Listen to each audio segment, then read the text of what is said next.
Oi pessoal, tudo bem? Bem, essa semana a gente não pôde ter aula em sala, então a coordenação pediu que a gente fizesse as aulas por aqui. Então, nessa segunda-feira a gente teria que ter assistido a aula sobre gota e vocês vão assistir por aqui, tá certo? Depois vocês olhem os materiais na sala de aula virtual para a gente poder dar continuidade às nossas atividades. Lembrando, vocês não estão de férias, nem eu.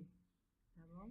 E então, a nossa aula vai ser a respeito da gota úrica e a primeira coisa que vocês vão fazer é entrar, fazer o login na biblioteca virtual, na minha biblioteca, tá? O material tem o link desse livro da Reumatologia Essencial de Caio Moreira, que foi o livro base para utilização para fazer essa aula. A gota úrica ela é um tipo de artrite considerada como microcristalina. Nós temos a gota relacionada à deposição de sais de urato e temos a gota relacionada à deposição de sais de cálcio. Nesse caso, nós vamos trabalhar com os uratos. Então, o que seria a gota? A gente escuta muito, tá com a gota, tá com a gota. Bem, inicialmente, esse termo ele tem relação com o fato de que a gota é uma doença, é uma afecção, que ela dói tanto, mas dói tanto que parece que está gotejando veneno na articulação. É uma dor assim, muito irritante. Ela é uma doença articular inflamatória, tá? Causada pelo depósito de monourato de sódio no tecido articular e periarticular. Então, nós vamos encontrar a deposição desses sais tanto fora da articulação, no tecido periarticular, quanto dentro da própria cavidade articular. A hiperuricemia, que seria o aumento de ácido úrico sérico, tá? Ela, na maioria das vezes, ela vai ser a causa, né, ou vai ser a característica principal de quem tem essa afecção. Só que a hiperuricemia ela pode ser gerada por dois motivos, ou pela redução da excreção do ácido úrico, que seria o caso da maioria das pessoas, ou pelo aumento da produção do ácido úrico, que já seriam alterações metabólicas, tá? No caso da gota, nós vamos encontrar tanto fatores relacionados à genética do indivíduo, quanto fatores ambientais. Então, os fatores relacionados à genética, tanto relacionados à predisposição, quanto às questões ambientais, exemplo, hábitos de vida diária e a questão da dieta, né, do que você ingere. Porque, do ponto de vista genético, alguma alteração no indivíduo faria com que ele metabolizasse inadequadamente as purinas, que seriam as substâncias relacionadas à gota, e nós teríamos uma alteração metabólica tanto para aumento quanto para diminuição da concentração de urato. Bem, graças a Deus, né, como a gente sempre brinca em sala de aula, essa também é uma doença prevalente nos homens, tá? As mulheres têm muito pouca gota, embora a maioria das pessoas achem que é a gente que tem mais gota, né? Então, os homens, após a puberdade, eles começam a desenvolver a gota úrica e as mulheres após a menopausa, por volta dos 50 anos de idade. É muito raro a gente encontrar gota na adolescência, tá? Mas e o ácido úrico? O que seria isso? O ácido úrico, vocês estão vendo aí do lado direito da tela um cristal dele, ele é o produto final da degradação das purinas, que são as nucleoproteínas presentes em certos alimentos, tá? E a gente vai encontrar em alguns alimentos tipo anchovas, fígado, sardinha, pâncreas, timo, feijão, alguns grãos e principalmente as carnes vermelhas.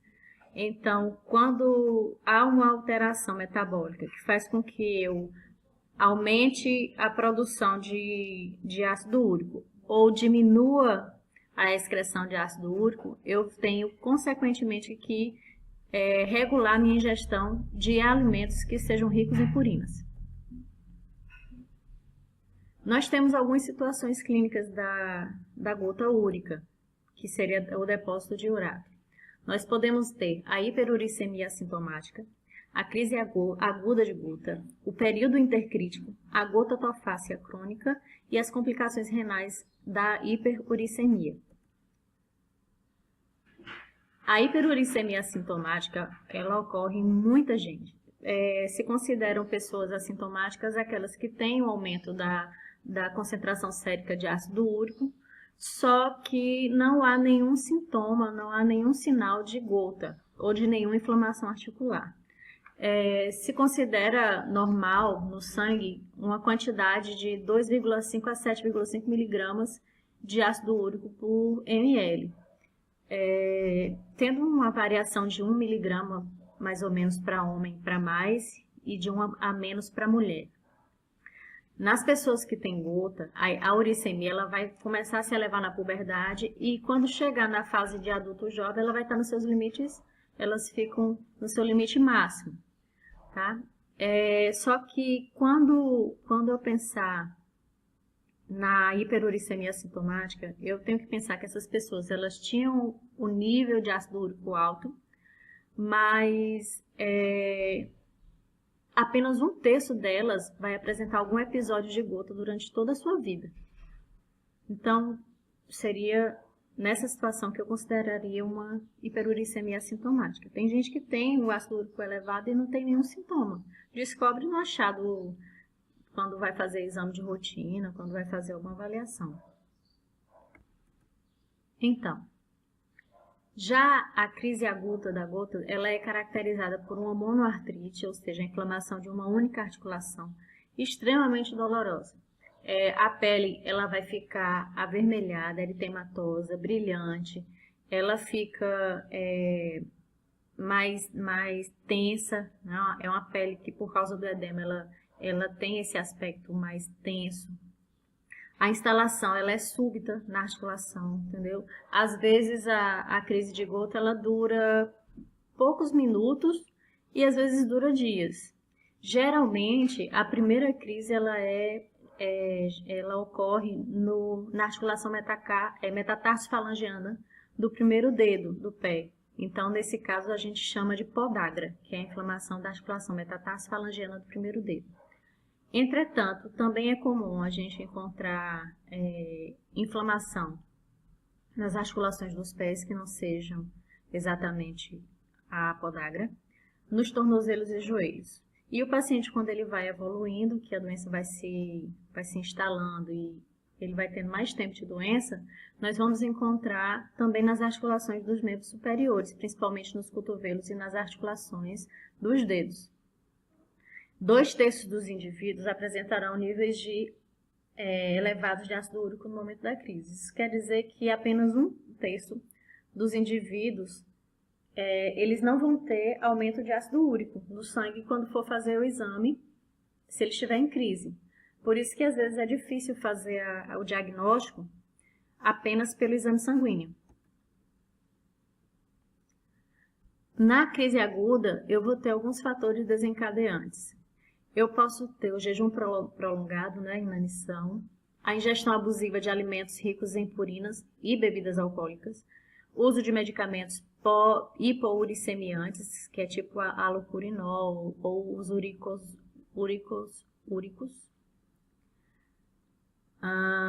alguns quadros infecciosos, intercorrências médicas cirúrgicas ou não, e alguns traumas, né? O paciente leva uma pancada na articulação e deflagra a crise de gota.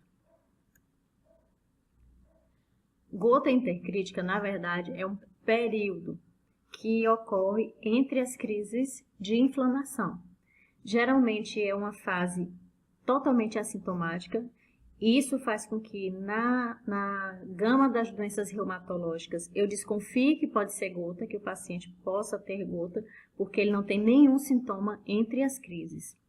E alguns pacientes podem apresentar esse período intercrítico num intervalo de 2 anos e outros de 10 anos, ou outros podem não apresentar uma segunda crise nunca mais. Já a gota tofácea crônica seria a manifestação da gota mais incapacitante. Ela vai ocorrer quando vários ataques agudos de gota ocorreram E a hiperuricemia, ela não foi tratada, então o nível sérico de ácido úrico, ele não foi diminuído adequadamente. Então, o paciente ele fica tendo várias crises recorrentes e durante os tempos, geralmente 6 a 10 anos, começam a surgir os tofos, né? Tofos, aí a gente vai encontrar várias formas de falar a mesma coisa. E o resultado é esse. Então, a gente encontra esse acúmulo de cristais de urato periarticulares e às vezes dentro da articulação. Eles não doem, tá? O paciente não tem sensibilidade nesses tofos ou tofos. Vocês vejam que o aspecto ele é bastante antiestético, né? A aparência é antiestética. Aqui a gente está vendo o acúmulo de ácido, a presença de tofos nos pés. Eles podem estar presentes ao redor ou no interior das articulações. Tá?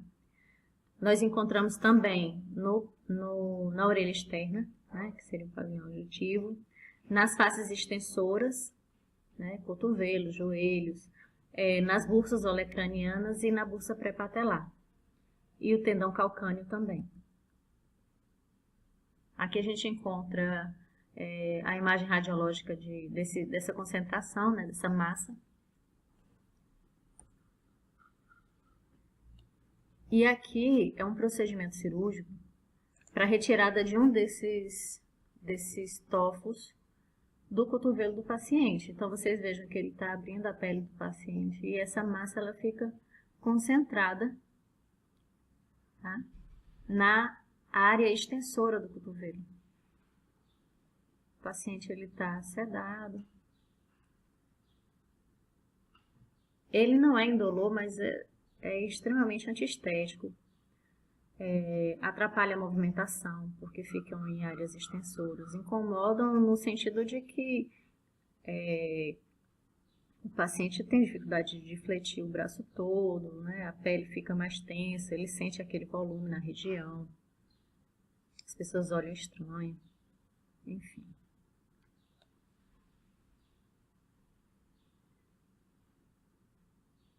Tirei o som porque tinha uma musiquinha meio estranha. Eu achei melhor ficar sem som. Isso é o bisturi elétrico que ele vai fechando os vasos sanguíneos enquanto corta para poder retirar. Então vocês vejam que nesse caso aí está na bursa olecraniana e ele está bem concentrado num lugarzinho só. Daqui a pouco ele solta a massa. Quem tiver o estômago fraco, por favor, deixe para assistir depois.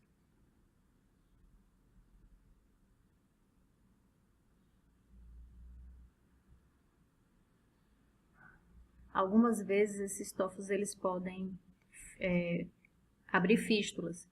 E aí a gente vê ele meio escarificado e fica saindo essa massa, essa secreção amarelada, ela fica saindo por essa fístula. É muito comum nos dedos, também no cotovelo. Naquele pezinho que vocês viram antes, também tinha escarificação da pele, né? Se for fazer o exame de esfregaço no tecido, vai dar concentração de cristais de urato. Pronto. Tá livre. Esse tá pequenininho, tem gente que tem um negócio muito mais complicado. E nós temos ainda as complicações renais. Então, dentro das complicações renais, nós temos a nefrolitíase, que é o cálculo renal, né? A nefropatia crônica, que a gente vai perceber que quando o paciente ele tem a nefrolitíase, que é a formação de cálculos renais, né, relacionados aqui ao urato, ele pode estar associado com outras doenças pré-existentes. Então, quando a gente pensar que o paciente tem nefrolitíase, a gente não pode pensar que é só por causa do ácido úrico. Ele vai ter outros fatores associados, como a hipertensão arterial, o diabetes mellitus, a obesidade, a aterosclerose e o uso crônico de anti-inflamatórios não hormonais. Como é que é feito o diagnóstico da gota úrica? Não é fácil, porque geralmente a presença da hiperuricemia e os sinais articulares agudos ou crônicos, eles não vão ser suficientes para eu conseguir fechar o diagnóstico. Exemplo, o paciente ele tem um processo inflamatório agudo, ele não tem formação ainda de tofos, ele apresenta os sinais inflamatórios naquela articulação e, por vezes, você vai fazer o exame de ácido úrico e o paciente tem um nível normal. Então, o paciente desse, ele pode ter gota úrica, mas os sinais que nós avaliamos não são suficientes para poder fazer o diagnóstico. Então, o que é necessário para poder verificar se o paciente é um paciente gotoso? Tem que se verificar a dosagem dos níveis séricos de colesterol e suas frações, triglicerídeos, glicose, cálcio, fósforo, fosfatase alcalina, PTH, ferro, transaminase, creatinina, enfim.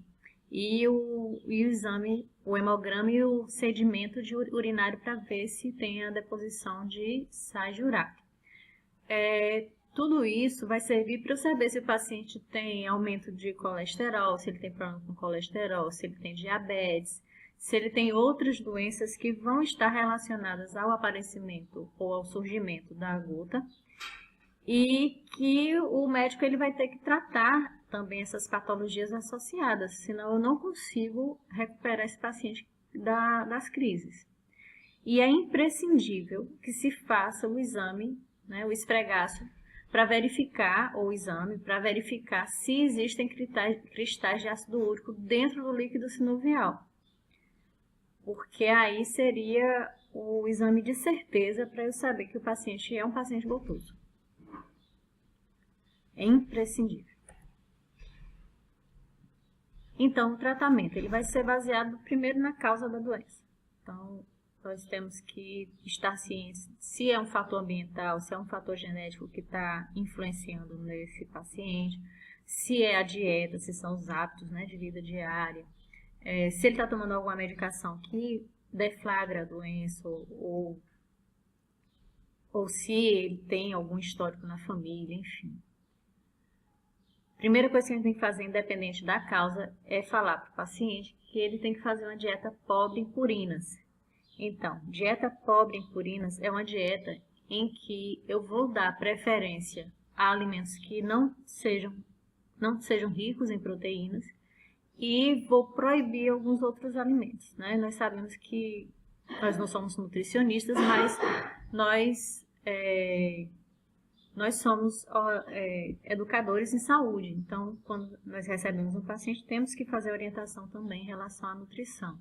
Então, o que é que ele pode comer? Frutas, verduras, legumes, com exceção daquelas que têm uma cor mais forte, tipo ervilha, feijão, sopa, milho. E proíbe-se aqueles sazons, caldos de carne, extrato, tudo que for embutido e industrializado é proibido. O arroz, o pão, o macarrão, as farinhas, eles podem, tá? Consumo moderado de aspargos, couve-flor, espinafre e carnes vermelhas, o ideal é proibir. Principalmente as carnes que têm caldo, né? Aquelas que são preparadas com caldo. Então, se o paciente for preparar um alimento, por exemplo, ele quer comer um pedaço de carne, está entre as crises. Na hora da crise, ele não pode comer nada de carne, mas está no período intercrítico. E ele quer comer um pedaço de carne, o ideal é que, se ele for fazer no molho, ele faça a carne cozida e elimine o caldo. Ele não pode consumir o caldo, porque ali vai ter uma concentração muito grande de proteína, de purina. Ele pode comer laticínios, né? Pode comer ovos, o chocolate, o cacau, chás e cafés podem.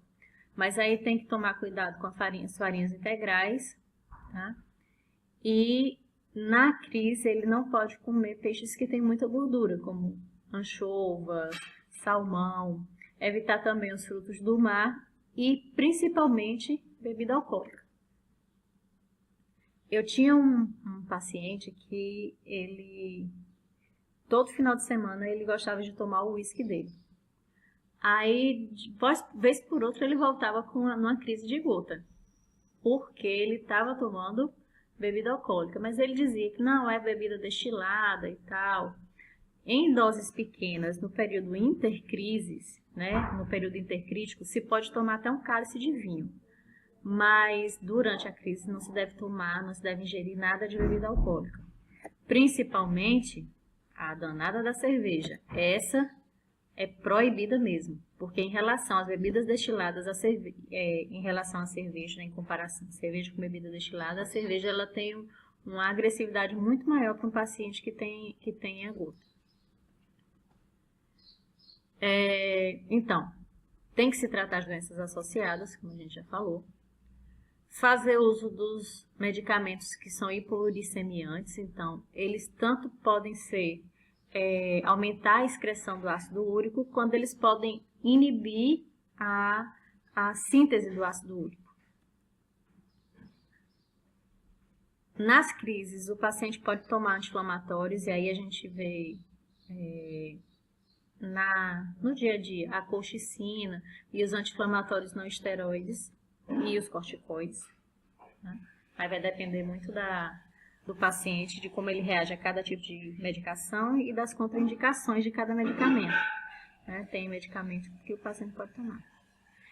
As infiltrações com anti-inflamatório também podem ser realizadas. E nesse caso aqui, o paciente está fazendo uma artrocentese e depois vai fazer uma infiltração, né? A artrocentese, que é a retirada do líquido sinovial de dentro da articulação, tanto vai servir para fazer o exame para diagnóstico, quanto ele vai servir para diminuir a pressão dentro da articulação. Aí vocês estão vendo que o médico ele aplicou um spray de gelo, né, para tentar dar uma anestesiada, e aí ele está colocando anestésico na região. Se nota que isso não é no Brasil, né, porque aqui vocês não vão ver esse tipo de coisa, do médico se preocupando em colocar um spray para poder anestesiar a pele do paciente. E aí vocês vão ver ele fazendo o acesso à articulação, tá? Observem que ele utiliza marcadores articulares, né, marcadores anatômicos para verificar onde está a cavidade articular. E aí ele vai fazer a inserção da agulha dentro da cavidade.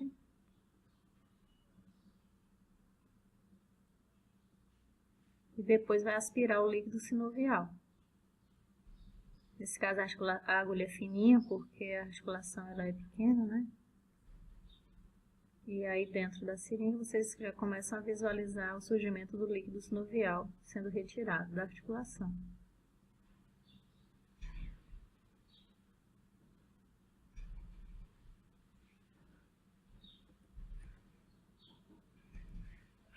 E a fisioterapia? O que é que a gente vai fazer nesses casos, né?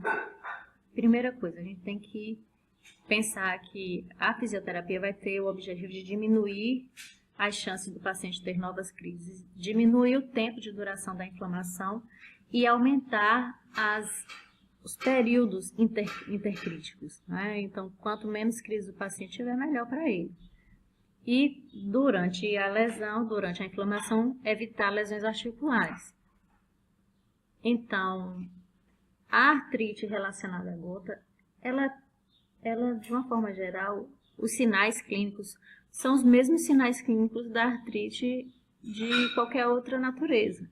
Então, nós vamos ter aumento do volume de líquido sinovial, derrame intraarticular, vai ter edema periarticular, a inflamação, ela vai gerar uma irritabilidade local maior, né? Os pacientes que têm gota, eles vão ter uma alodínia no local. Então, eu tenho que pensar em todos os recursos anti-inflamatórios que eu utilizaria para uma crise de artrite reumatoide, para uma crise de artrite idiopática, o que for. Então, vou pensar nos recursos anti-inflamatórios e analgésicos durante as crises, ultrassom, pulsado, laser, evitar termoterapia durante as crises, né? A TENS, ela é bem-vinda, as interferenciais também, porque quer queira, quer não, no primeiro momento elas vão aliviar a dor. E não há muito o que fazer em relação a isso, né? Então, a gente não consegue tratar o paciente se não tratar o acúmulo de ácido úrico. Então, nós não podemos trabalhar sozinhos, tá certo? Bem, pessoal, é isso aí, então. Terminamos gota, tá? Próxima aula nós vamos falar sobre lúpus e espero que vocês tenham conseguido entender tudo que nós trabalhamos aqui. Graças a Deus, essa patologia é uma patologia simples de entender e com certeza vocês vão saber tratar qualquer paciente que venha com crise de gota pra gente, tá bom?